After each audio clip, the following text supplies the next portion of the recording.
नमस्कार, मैं हूं आचार्य सतीश अवस्थी और आपका बहुत स्वागत करता हूं लव विद एस्ट्रोलॉजी में। लव विद एस्ट्रोलॉजी तुम्हारे जीवन को सजा के, संवार के, सुव्यवस्थित करके तुम्हें तुम्हारे प्यार में जिताने का साधन है। लव विद एस्ट्रोलॉजी तुम्हारे रिलेशनशिप, पारिवारिक लाइफ और दाम्पत्य जीवन को पूरी तरह से सुदृढ़ कर, सुव्यवस्थित कर सजाने का नाम है। लव विद एस्ट्रोलॉजी में हम पिछले 20 सालों से निरंतर लगातार आपको जिता रहे हैं, ठीक कर रहे हैं। ये ऐसी सुव्यवस्था है जो वेद, वेदांग, शास्त्र, पुराण, वेदज्ञ और पुराणों से निकालकर अद्भुत संयोग आपके सामने साझा किया जाता है। शास्त्र और पुराण के बड़े बड़े मंत्र, उपचार, अनुष्ठान आपको सहज भाषा में सरल तरीके से प्रस्तुत करने का एक विधान है जो पूरी तरह से प्रमाणित और आपके सामने वो सत्य साक्ष्य साझा किया जाता है जिसकी मदद से आप अपने जीवन में त्वरित लाभान्वित हो जाएं।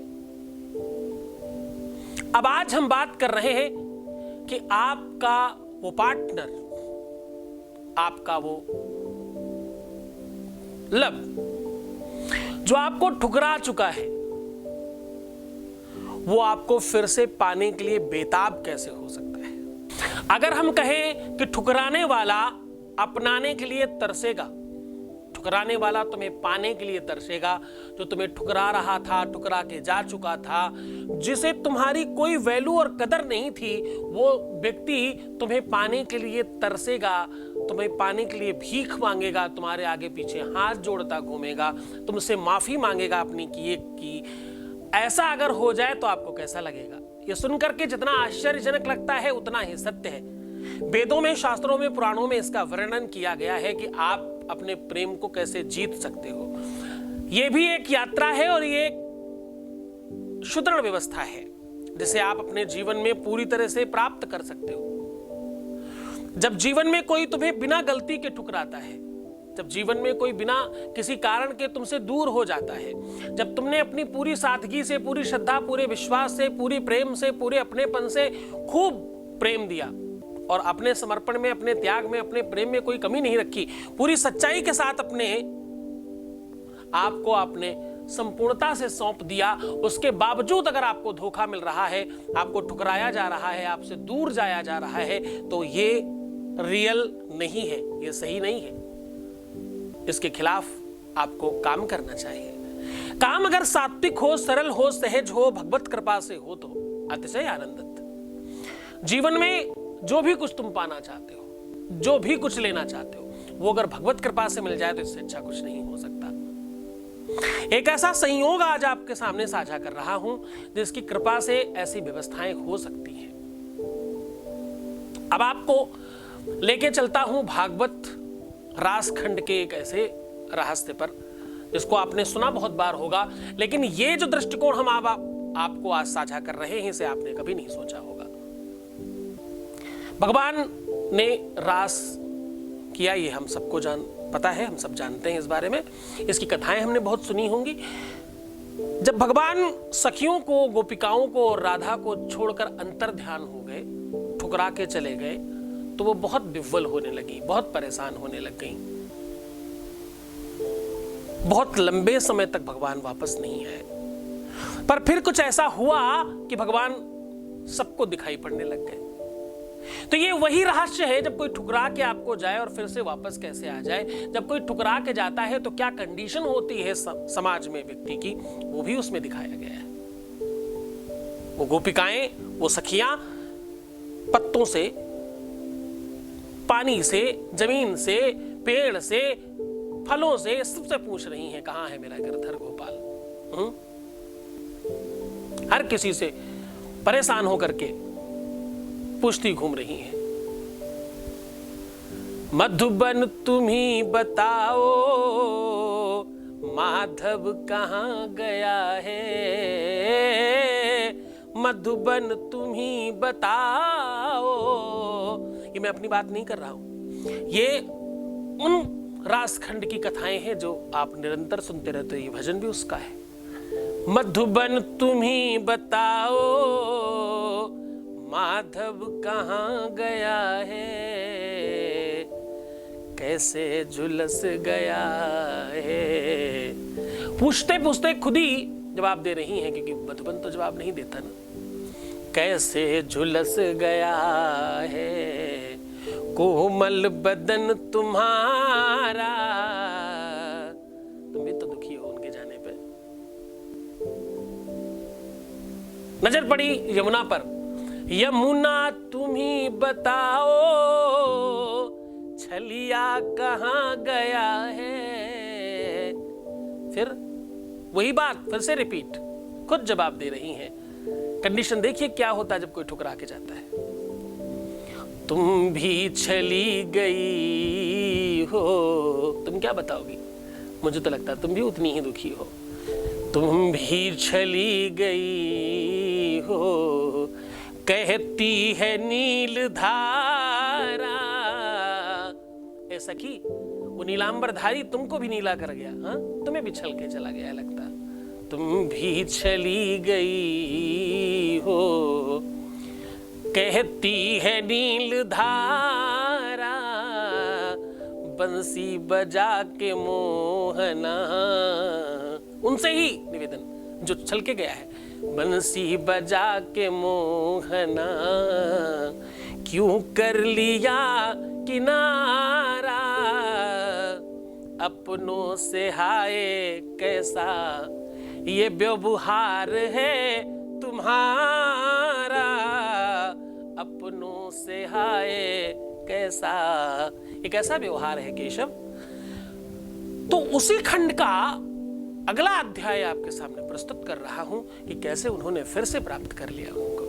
जो छल के गया, जो धोखा दे के गया, जो किसी तरह से, चाहे भले ही वो उसके पीछे मनसा कौन सी भी रही हो, उस पर हम नहीं जा रहे हैं। हम तो आपकी समस्याओं का समाधान कर रहे हैं उस माध्यम से मात्र। कोई टीका टिप्पणी मत करिएगा इस विषय पर, क्योंकि ये केवल समाधान विशेषांक है। हम कथा सुनाने के लिए नहीं बैठे हैं आपको। कथाएं तो हमने बहुत सुनाई है पहले आप सबको।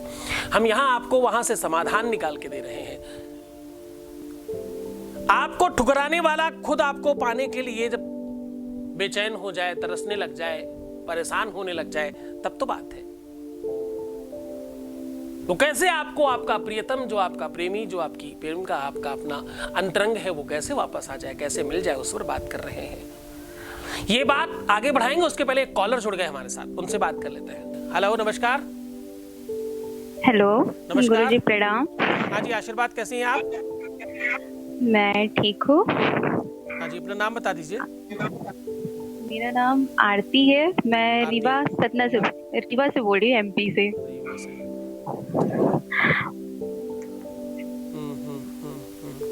अपना डेटा पर बताइए। 1994।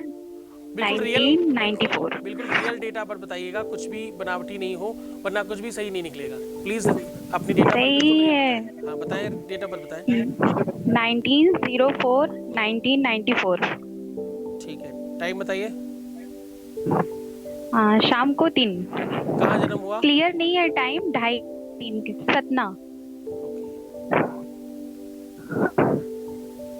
ठीक है, क्या जानना चाहती हो? मेरी लाइफ में क्या होगा, मतलब अच्छा हो, क्योंकि आप जब से आए तब से तो सब कुछ अच्छा ही अच्छा हो रहा है। ये क्या होगा ये जानना है। अच्छा हो रहा मतलब कैसे? समझा नहीं आपकी बात। मतलब जैसे मैं फेक ये कॉन्टेक्ट के चक्कर में पड़ चुकी, सारे पैसे बर्बाद किए, ये सब चीजें हम नहीं हुआ था, पर आपके यहाँ आने से सब कुछ सही हुआ। तो आपने मतलब इससे पहले भी कहीं कुछ करवाया हुआ है, ऐसा कह रही हैं? हाँ, पहले मैंने कराया था, बहुत सारे पैसे बर्बाद किए, कम से कम 40 से 50 हजार। Oh my God. तो आप जॉब करती हैं कैसे? कुछ काम करती हैं? नहीं, मैं जॉब नहीं, हाँ भी करती थी, स्कूल में पढ़ाती थी, पर उस टाइम पे इतने पैसे नहीं थे। मैं फ्रेंडों से लेके पैसे जमा कर करके जोड़ के सबसे लेके उस तांत्रिक को दिए थे। वाह जी, बहुत महान है आप। अपने प्यार के लिए पैसे लेकर के 40-50 हजार रुपए खर्च कर दिया आपने। तो खैर, ये तो आपने एकदम बहुत अच्छा काम किया। तो उस 40-50 हजार को खर्च करने के बाद बेनिफिट क्या मिला आपको? वहाँ से कुछ भी नहीं मिला, कुछ भी बेनिफिट नहीं मिला। अच्छा जी, तो ये सब तांत्रिक और मांत्रिक तुमको मिलते कहाँ से हैं? कैसे ढूंढा उनको? कैसे आपको पता चला कि भाई इनको पैसे दे देना चाहिए? यूट्यूब पर देखा, और उस टाइम पे क्या होता है, जब कंडीशन में होता है तो दिमाग काम नहीं करता है। सच तो ये था, और पता नहीं कैसे दे दिया। बस जी। ये लग रहा था किसी भी तरह सामने वाला मिल जाए। अच्छा, तो जिसके लिए आपने इतने पैसे खर्च किए, वो प्यार अभी आपके पास है क्या? नहीं।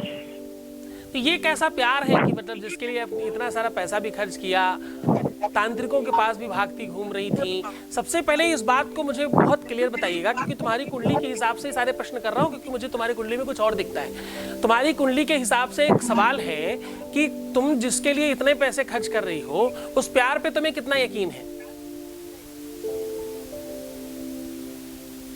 यकीन तो शुरू से नहीं था, बस ये लगता था कि हाँ शायद सुधर जाए, शायद मान जाए, ये था। अच्छा, शायद सुधर जाए। हाँ, आपको शायद अब सब कुछ सही हो जाए, ये सोचती थी। ओके, बहुत बढ़िया। मतलब एक बात बहुत क्लियर होने के बाद भी तुम्हारी कुंडली जो कहती है, तुम्हारे ग्रह नक्षत्र जो कहते हैं, उसके आधार पर जब तुमको ये मालूम है कि सामने वाला ऑलरेडी किसी और के साथ इंगेज है, तुम उसको ये बता रहे हो कि हम कहीं और इंगेज हैं, उसके बावजूद आप बात कर रहे हो और उसी को पाना चाहते हो, मतलब कैसे, क्या क्या क्या इच्छा क्या थी, मनसा क्या थी आपकी? मनसा यही थी पूरे उससे कि उसको पाना और शादी करने की थी, बाकी कुछ भी नहीं था। अच्छा जी, तो हमारे यहाँ आने के बाद क्या परिवर्तन हुआ? हमारे यहाँ आने के बाद वो मिल गया क्या आपको? क्यों आपको लगा कि हमें फिर कॉल करना चाहिए? क्योंकि आप कह रहे हो कि जब आप यहाँ आए तो सब कुछ ठीक हो गया। क्या ठीक हो गया? वो प्यार मिला क्या? आपके यहाँ प्यार प्यार तो अभी नहीं मिला, बस आपके यहाँ आने से ना खुद में परिवर्तन लग रहा है कि मैं सुधर गई हूँ। अच्छा, मैं सुधर गई हूँ, बहुत बढ़िया।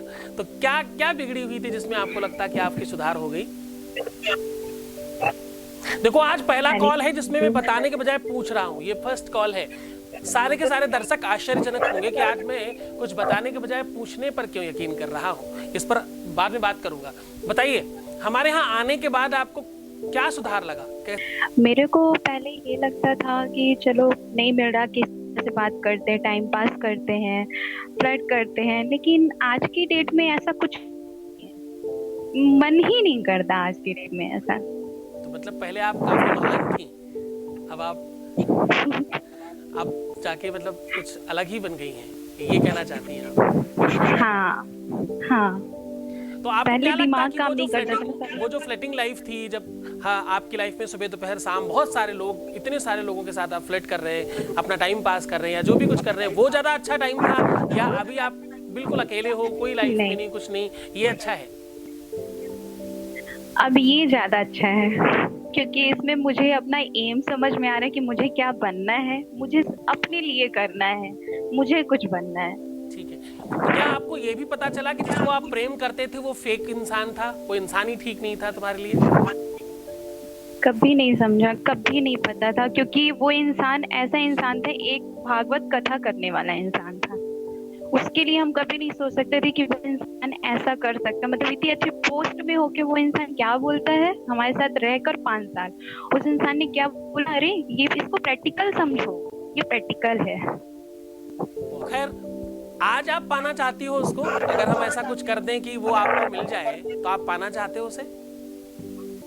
कभी नहीं। जिस व्यक्ति के लिए तुमने 50,000 रुपए खर्च किए, इतना प्रयास किया, इतना प्रयत्न किया, जिसके लिए तुम खुद बिगड़ गए, जिसके लिए तुम इतना सब कुछ खराब कर बैठे, आज मैं तुम्हें वादा करता हूं कि अगर तुम चाहती हो तो मैं 24 घंटे के अंदर उसको दिला सकता हूं। आप जो पाना चाहती हैं? नहीं, नहीं पाना चाहती? बिल्कुल नहीं जी, बहुत धन्यवाद। ऐसे इंसान से प्यार भी करेगी। बहुत बढ़िया। देखो, आज हमने ये सारे के सारे प्रश्नों पर काम इसलिए किया, आज ज्यादा से ज्यादा आपसे पूछा इसलिए, ये पहला कॉल था जिसमें हम आपको ये कहने की कोशिश कर रहे हैं कि केवल और केवल प्यार दिलाना ही काम नहीं है, बुरे रास्ते से बचाना और बुरे रिश्ते से बाहर निकाल करके आपको यह एहसास कराना कि तुम कहां गलत थे। तुम वो मांगते हो हमेशा जो तुम्हें चाहिए होता है, भगवान और गुरु तुम्हें वो देता है जो तुम्हारे लिए अच्छा होता है। इसी लड़की को अगर पहले ये कहा जाता, आप लाइन पे है ना आरती जी? हाँ। बहुत धन्यवाद। अगर आपको पहले ये कहा जाता जब आप शुरुआत में हमारे यहाँ आई थी कि ये प्यार आपको नहीं मिल सकता, तो क्या आपको अच्छा लगता? बिल्कुल नहीं। तो ये बस यही लगता, मेरे मन में ये आता कि जहाँ मैं पहले फंस गई थी वहां मैं दूसरी बार भी फंस गई हूँ, बस यही लगता। पर आज वही चीज आप खुद बोल पा रही हैं। ये परिवर्तन लभ्य एस्ट्रोलॉजी का एक मंच का आधार है। लभ्य एस्ट्रोलॉजी में हम यही सिखाते हैं, यही बताते हैं कि हम तुम्हारे सच्चे प्यार के साथ हैं, हम तुम्हारे जीवन में सच्चाई के साथ खड़े हैं। केवल प्यार दिलाना ही नहीं, बुरे प्यार से बचाना भी, बुरे लोगों की से तुम्हें बाहर निकालना भी, तुम्हें अच्छी रास्ता दिखाना, तुम्हें खुद ये समझ में आ जाए कि क्या सही है और क्या गलत है। जबरदस्ती नहीं, बलपूर्वक नहीं, किसी भी छल से नहीं, आपके साथ सच्चाई के साथ, पूरी ईमानदारी के साथ, पूरी सच्चाई के साथ ये बताना, ये दिखाना कि तुम्हारे जीवन का ये आधार है।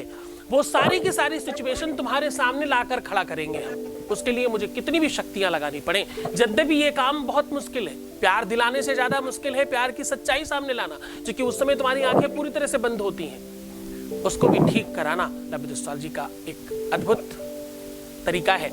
बहुत धन्यवाद आरती जी आपका, आपने अपनी बात साझा किया, सबके साथ अपनी बात शेयर किया, इतनी हिम्मत दिखाई, इसके लिए आपको बहुत बहुत धन्यवाद। और आपके उन भागवताचार्य को भी सद्बुद्धि मिले कि ऐसे कोई काम ना करें, ये गलत तरीका है, किसी के मन से, किसी के दिल से खेलना। ऐसे लोग ऐसा करते हैं ना, तो सच बोलूं तो भगवान के ऊपर से विश्वास उठ जाता है। अगर ऐसे लोग ऐसा नहीं है, भगवान से कभी विश्वास नहीं उठता। भगवान भगवान है, इंसान इंसान है। आपकी अपनी भी गलतियां हैं, आपने अपने आप को भी बहुत खराब किया है, आपका बहुत मन चंचल था। आप खुद करते हो कि हम फ्लर्ट कर रहे थे बहुत सारे लोगों के साथ, तो कहीं ना कहीं आपकी अपनी भी प्रवृत्तियों पर आपको कंट्रोल करना आवश्यक था। तो चलो, अगर आप अब कर पा रहे हो, अब ठीक होने की दिशा में काम कर पा रहे हो, तो अभी ही संभाल लो अपने आप को, क्योंकि दुनिया में सबसे मुश्किल काम है बिगड़ के ठीक हो पाना। बिगड़े हुए व्यक्ति को ठीक होना दुनिया का सबसे मुश्किल काम है। क्यों? क्योंकि जब आप बिगड़े हुए होते हो वो बहुत आनंददायक लगता है।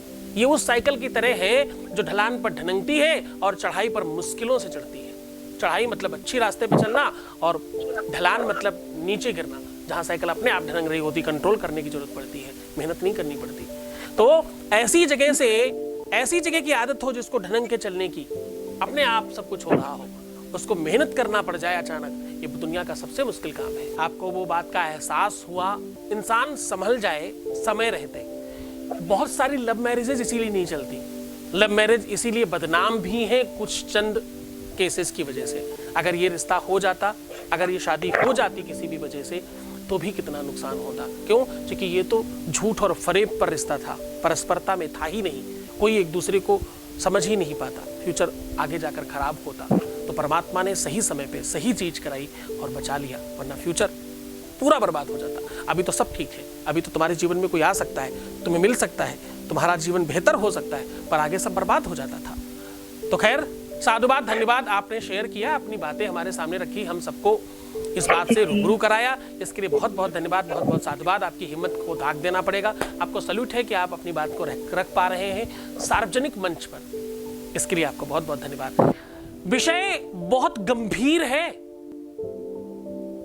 आप यकीन करो, वो बहुत बड़ी संख्या में लोग हैं जिनको लोग छोड़ करके चले गए और वो सालों से वेट कर रहे हैं और जाने कितने प्रयास कर लिए। कितने लोग ऐसे हैं जिनकी केवल एक इच्छा है कि बस वो वापस आकर के एक बार बोल दे क्यों छोड़ा था, बस उसके बाद फिर चला जाए, क्या चली जाए, पर वो संयोग नहीं बन रहा है। हम कह रहे हैं वो संयोग क्यों? हम तो वो संयोग बना रहे हैं जो तुम एक्चुअल चाहते हो, कि वो भीतर से वो फिर से विवश होकर के आपके सामने वापस है, अपनी गलतियों की माफी मांगे और आपके साथ रिलेशन आगे कंटिन्यू करे। ऐसा क्यों नहीं हो सकता? ऐसा क्यों नहीं कराया जा सकता? यद्यपि ये बड़ा काम है, यद्यपि ये थोड़ा विषय लंबा है, यद्यपि इसके लिए बड़ा साधना तपस्या बल चाहिए, यद्यपि इसके लिए बड़ा विशेषज्ञों की आवश्यकता है, लेकिन अगर कोई ऐसा उपाय है तो किया जाने में क्या आपत्ति है? अगर ऐसी कोई चीज की जा सकती है तो करने में कोई आपत्ति नहीं, करनी चाहिए, मुझे लगता है। अब इसके लिए आपको थोड़ा सा ट्रिक अपनाने की आवश्यकता है। एक तो अपने आप को प्रसन्न रखने की कोशिश करो, जो मैं हर बार कहता हूं, स्माइल करो, बहाना ढूंढो हंसने का। पहले जबरदस्ती करना, फिर अपने आप होने लग जाएगा। हर आधे घंटे का अलार्म लगा लो, पानी पीना है तुमको।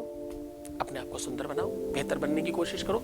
मैं तो यहां तक कहता हूं, रात में अगर तुम सो रहे हो और कोई ऊपर से आसमान से पिक्चर ले ले, तो पिक्चर ऐसी आनी चाहिए कि लगे यार ये दीवार पे लगने लायक है। ऐसे बन के रहो, मैं तो ऐसा कहता हूं। अगर कर सको तो करो ना। ये 3 काम सबसे महत्वपूर्ण है। और इन सबसे भी पहले एक और महत्वपूर्ण काम, वो कौन सा? गुरु के प्रति श्रद्धा और विश्वास होना, गुरु का आदेश होना, गुरु के प्रति वैसा ही समर्पण होना जैसा आवश्यक है। ऐसा क्यों? तुम सोचो ना यार, प्रेम तुम्हारा है, चाहत तुम्हारी है, जीवन तुम्हारा है, चाहिए तुमको, मिलेगा तुम्हें, जो भी कुछ अच्छा बुरा होगा वो सब तुम्हारा होगा। कोई थर्ड पर्सन अपनी शक्तियों का प्रयोग आपके लिए क्यों करेगा? ऐसा क्या है तुम में? और क्यों पूरे के पूरे विश्व में कोई भी व्यक्ति अपने प्रोडक्ट आपको क्यों दे देगा बिना मतलब के? अपनी रिसर्च सालों की आपको क्यों प्रदान कर देगा? कोई तो कारण होगा ना। तो उसे जीतो ना, तुम उसे अपना बनाने की कोशिश करो ना। जहां तुम कुछ पाना चाहते हो उसके प्रति समर्पण, त्याग और श्रद्धा परिपूर्ण चाहिए। पैसा, रुपया, धन दौलत बहुत छोटी चीज है। अगर संपत्ति से प्रेम मिलता हो ना, तो ये भगवान मिलने जैसी का साधन है। चलो लंबा नहीं करता हूं, तुम्हें बहुत समझाता हूं, मैं रोज सिखाता हूं, तुम सीख गए हो काफी कुछ। अब तुम्हारे जीवन में परिवर्तन प्रारंभ हो चुके हैं। ये सब तो बिगिनिंग की बातें हैं जो हमने आज कर दी, है ना। आज हम वो उपाय आपको साझा कर रहे हैं, आज हम आपको वो सॉल्यूशन साझा कर रहे हैं जिससे त्वरित लाभ मिलेगा आपको।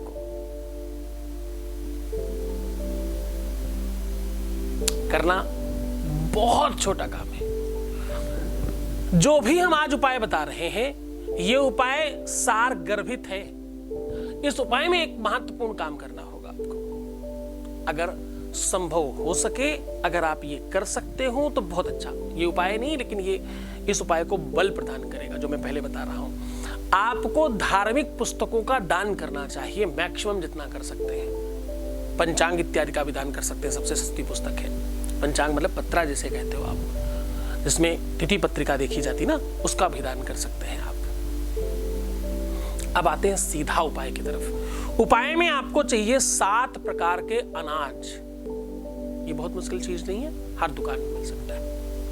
विश्व का कोई भी दुकान ऐसा नहीं जहां पर अनाज नहीं मिलते हो। 7 प्रकार के कोई भी अनाज ले सकते हैं। कोशिश करें कि वो 7 तुम्हारे मनपसंद हो तो बहुत अच्छा।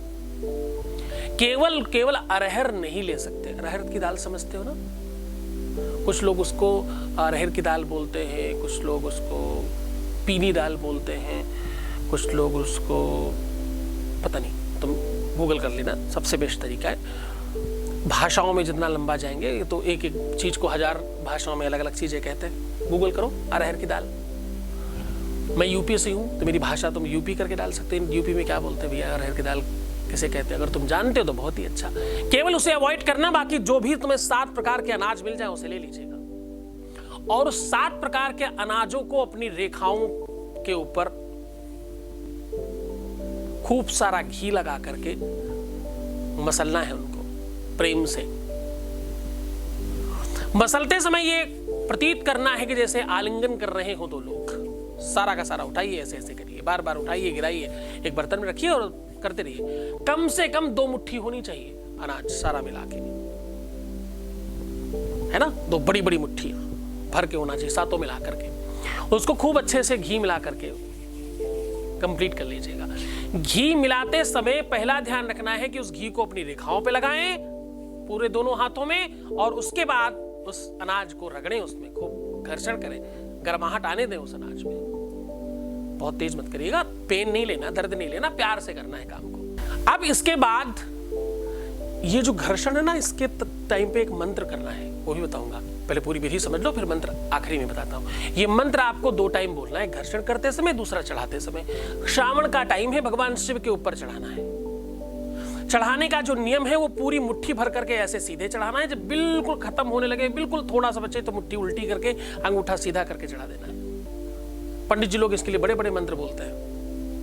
बृहस्पमे, जवाष्टमे, माघाष्टमे, तिलाष्टमे, मुदगाष्टमे, खल्वाष्टमे, प्रियंगवश्च मे ढवश्च मे श्यामाकाश्च मे नीवाराश्च मे गोधूमाश्च मे मसूराश्च मे जनेन कल्पान्तम्। ऐसा बोलते हैं। बड़ा मंत्र है, बड़ा विधान है। इसको सहजता से तुम्हारे सामने साझा कर रहा हूं। सप्तधान्यम मम प्रेम वाश्यम, संस्कृत का श्लोक है ये। प्रेम बढ़ाने के लिए सप्तनाज को भगवान शिव पर घी मिलाकर चढ़ाना चाहिए, ऐसा शास्त्र कहता है। अब आपको वो मंत्र बताता हूं। विधान तो समझ गए ना? सीधी मुट्ठी से चढ़ाना है, जब थोड़ा बचे तो उल्टा करके अंगूठे की से गिरा देना है नीचे। सारा का सारा शिवलिंग के ऊपर गिरना चाहिए। ओम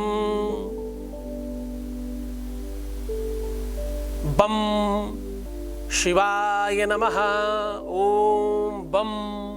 बम कहते समय होठ अंदर की ओर, जैसे किस करते समय ऐसे करते ना, होठ बंद करते, वैसे आप होठ अंदर की ओर बंद करिएगा। ओम बम शिवाय नमः, शिवाय नमः, बोलना है ना, शिवाय नमः, ऐसा बोलना है।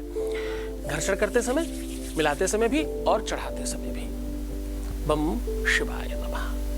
बहुत आकर्षक बीज मंत्र है, शास्त्रोक्त है। भगवान ने भी भगवान शिव की स्थापना गोपेश्वर नाम से कर रखी है। वृंदावन कभी जाने का अवसर मिले तो गोपेश्वर भगवान का दर्शन करिएगा।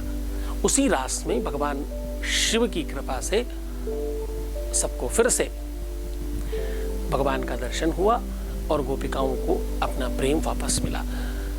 वहां पर एक शिवलिंग की स्थापना की गई है जिसका नाम गोपेश्वर है। इसकी बड़ी सारी कथाएं हैं। कुछ लोग कहते हैं भगवान भी विरास में आए थे इसलिए उनका वहां मंदिर रखा गया। ऐसी कई सारी कथाएं हैं, मान्यताएं अलग अलग हैं, पर उसके पीछे भाव एक ही है कि उनकी कृपा से गोपिकाओं को भगवान कृष्ण मिले।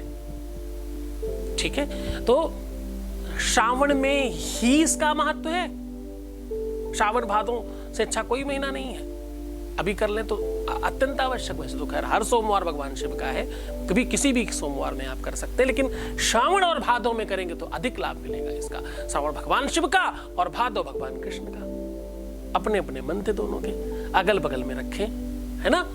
तो इस मंत्र को बोल के घर्षण करें, इसी मंत्र को बोल करके भगवान शिव के ऊपर ये सप्त धान्य चढ़ाएं। ऐसा करते ही वो तरसेगा तुम्हें पाने के लिए। तुम नहीं, करके देखो, पूरी श्रद्धा विश्वास के साथ करना। परमात्मा आपके जीवन में खुशहाली, प्रसन्नता, आनंद, वैभव और संपत्ति लेकर के आए। इस बार भगवान कृष्ण और बाबा शिव दोनों मिलकर के आपके जीवन को आनंदित करें और खूब सारा प्रेम बढ़े। ओम नमः शिवाय।